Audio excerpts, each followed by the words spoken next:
Au sommaire, la gratuité de l'enseignement de base, un facteur important pour la population et pour toutes les familles congolaises. À Kolwezi, ça pose toujours problème. Cette fois-ci, ce sont les élèves des écoles du réseau catholique, notamment les Péambang et Tupendane, qui sont montés au créneau pour réclamer le fait qu'ils n'étudient pas, car leurs enseignants ont tourné le dos au tableau.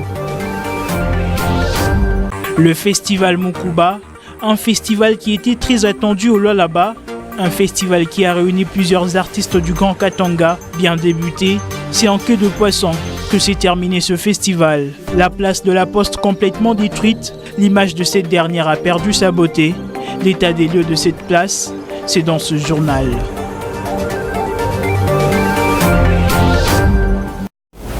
Mesdames, Messieurs, bienvenue à cette édition du journal. Ouvrons ce journal avec cette information en éducation. Les élèves des écoles catholiques, notamment les Péambang et Tupendane, sont montés au créneau ce lundi pour fustiger le fait qu'ils n'étudient pas depuis un certain temps. La raison évoquée par ces jeunes écoliers, c'est les refus d'enseigner de leur instituteur. Suivez. Ces écoliers ont envahi différentes artères de la ville, voulant se diriger au gouvernorat des provinces pour faire entendre leur voix. Ils réclament la reprise des enseignements dans leurs écoles respectives. Ces élèves se voient abandonnés par leurs enseignants qui ne veulent pas donner cours pour cause d'impayement. Pour dire à Papa Miège de nous aider, parce que chaque jour nous venons à l'école, on nous enseigne pas.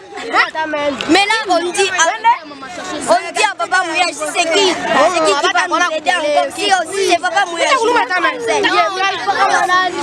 Cette marche a été interceptée par la police nationale congolaise qui a réussi à regrouper tous ces élèves et les ramener dans leurs écoles respectives pour préserver l'ordre public. Dans ce mouvement, certains enfants n'ont pas été retrouvés par leurs parents.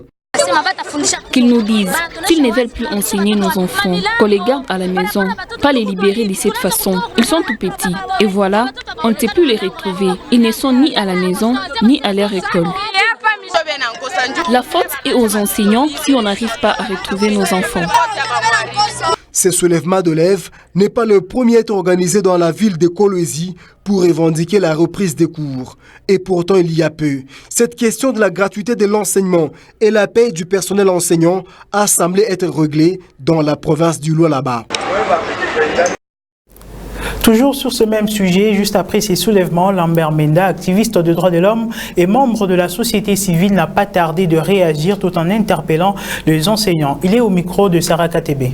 C'est vraiment un grand regret. Pourquoi? Parce que comment se fait-il qu'encore aujourd'hui les enfants sur la route, les enseignants, ce sont les encadreurs. Pourquoi ils laissent les enfants aller sur la route? Ça c'est de un. S'ils ont à revendiquer, mais qu'ils le fassent d'une manière orthodoxe. Pas laisser les enfants aller sur la route comme on a vu avec les policiers qui ont pris les enfants et les ont fait monter à bord de leur jeep, tout ça. C'est du traumatisme qu'on est en train de créer dans les enfants. Chers enseignants, je vous lance un message très clair. Chers enseignants, je sais qu'au niveau national, on a donné des fonds pour appuyer la gratuité de l'enseignement. Mais essayez quand même de prendre votre mal en patience, donner les cours, et puis l'État congolais vous doit. Nous interpellons aussi le président de la République. Dire l'enseignement gratuit, oui, c'est ce que la Constitution le dit en son article 43. Mais néanmoins, il faut aussi l'applicabilité. Parce que là, les enseignants se plaignent. Nous avons été à l'intérieur. Nous voyons même les installations sanitaires pour les élèves et pour les enseignants. C'est vraiment dans un état piteux. Juste après la prestation des artistes sur la place de la Poste au festival Mukuba du samedi 26 octobre 2019, des dégâts ont été enregistrés sur ces lieux. Une bête a été détruite, des grilles déformées et tant d'autres. Notre rédaction s'est rendue sur cette place pour l'état des lieux. Suivez. Parfois, c'est une goutte d'eau qui déborde et déverse la vase. Après le festival Mukuba organisé à Kolwezi, quelques cas de débordement ont été organisés, causant ainsi les dommages. Des tôles déformées, des charpentes en bois détachées, des installations électriques déconnectées. C'est l'image que présente cette bête de la Poste après le show du samedi qui a réuni les musiciens du Grand Katanga. Une foule a craqué a envahi l'espace de la Poste pour admirer les stars. Mais l'endroit qui a abrité ce festival laisse pour le moment à désirer. En tout cas, ce n'est pas une bonne chose. Cette aubaine est d'une grande utilité. Elle nous couvre contre des intempéries. Quand il plaît, nous nous abritons toujours ici. Et même les personnes qui attendent des bus se servent de cette aubaine comme refuge. Fort malheureusement, les personnes qui étaient au festival ont détruit cet abri-bis. Ces jours-là, pendant ces troubles, certaines personnes ont perdu leur moto. Cela ne nous est pas arrangé. Les responsables de ce patrimoine public a condamné avec dernière énergie des actes de vandalisme tout en invitant la population à bon escient ces aubettes qui servent d'abri aux passagers. Personnellement, nous sommes très choqués de voir que cette population que nous voulons aider, c'est elle-même qui nous pousse encore une fois de plus à être dur avec elle. Et ce n'est pas le gouvernement qui a érigé ces aubettes. Ce sont des fonds personnels, c'est une maison qui s'est investie pour le bien de la population. Personnellement, nous déclarons ces actes d'inconscience. Je pense que la plupart sont inconscients, ils ne comprennent pas pourquoi ces choses sont là, elles sont là pour eux. Donc j'aimerais dire à toutes ces personnes qui n'ont pas encore compris l'utilité de la chose, de prendre conscience, de se réveiller, de garder le bien, tous ces biens que nous mettons autour d'eux. La rédaction de Wangu TV a contacté le comité d'organisation de ce festival. Ce dernier se réservait de tout commentaire. En politique, le propos de Ramazani Chadari, secrétaire permanent du PPRD lors de la clôture de la matinée politique de son parti à Lubumbashi, qui a qualifié du régime d'impunité le propos de Félix Tshisekedi, reste à ces jours un coup fort pour le camp du président actuel. Le communicateur de l'UDPS, Lualaba, a aussi sa voix pour fustiger ce propos. On l'écoute. Coup sur coup, je comprends qu'il est tout simplement nostalgique parce que ils ont géré ce pays pendant 18 ans plus les 3 ans de Kabila, Laurent Désiré. Ils ont géré toutes les régies financières de l'État jusqu'à nos jours. Ils n'ont pas pu défendre la pauvreté des Congolais. Et aujourd'hui, quand il dit cela, il ne tient même pas compte que ce sont eux qui ont fait agenouiller ce pays ici en détruisant et en volant les biens de l'État. Et aujourd'hui, les Congolais est devenu le peuple le plus pauvre du monde. Alors, quand le président élu, Félix Antoine Tshilombo Tshisekedi, est en train de mener des efforts pour essayer un peu de relancer les partis, et quand il dit ça, je comprends qu'il est sous la nostalgie. Ils ne peuvent jamais profiter à notre silence aux démarches que nous sommes en train de mener sous le nom de la coalition. La coalition ne signifie pas qu'ils peuvent abuser à leurs partenaires.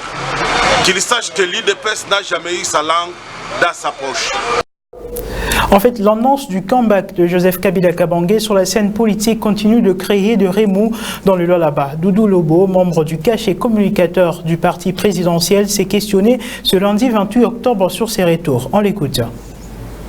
Les retours politiques de Kabila, dont on fait allusion, qui nous montre la lettre là où Kabila avait prononcé qu'il est maintenant en congé politique, qui nous montre cette lettre là où Kabila avait fait cette déclaration.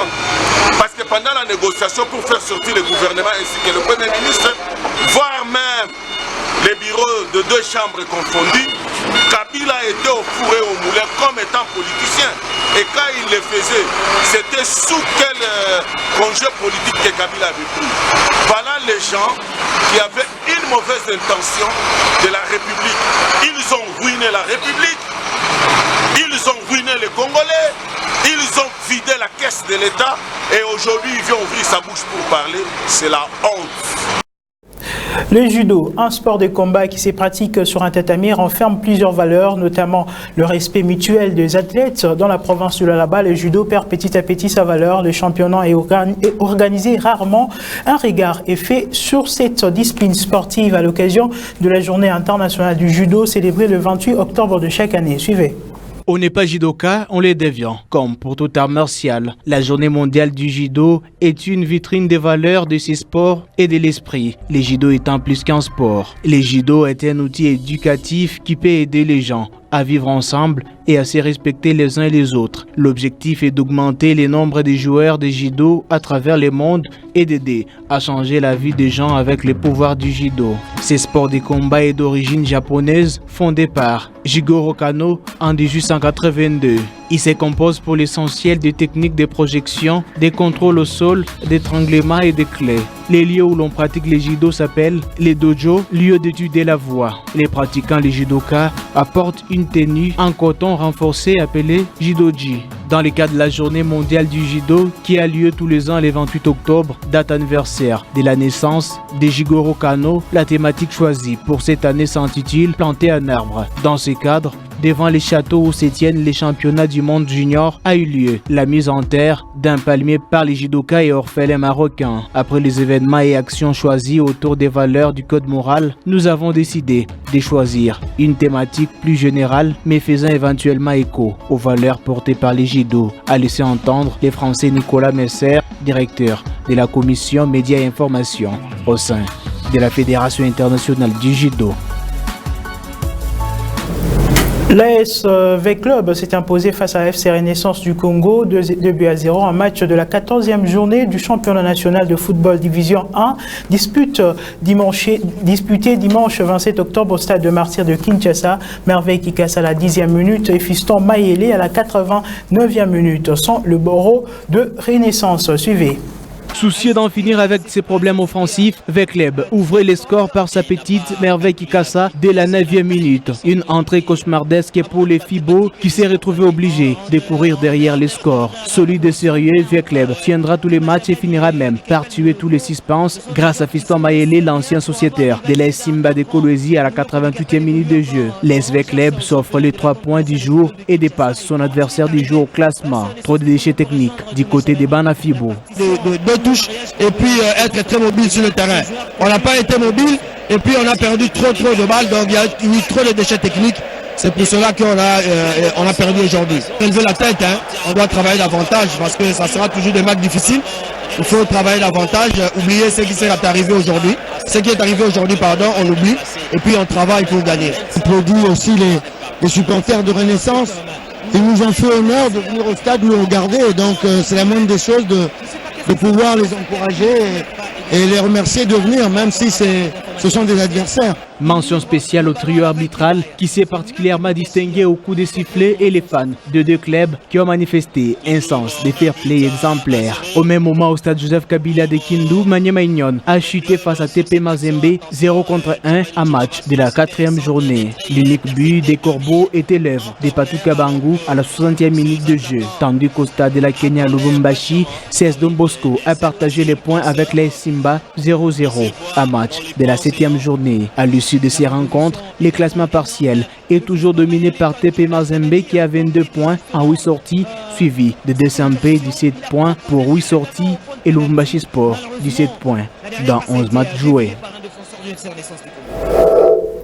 Mesdames, Messieurs, c'est la fin complète de ce journal. Merci à vous de nous avoir suivis. L'actualité reste en continu sur le www.wango.info. À très bientôt.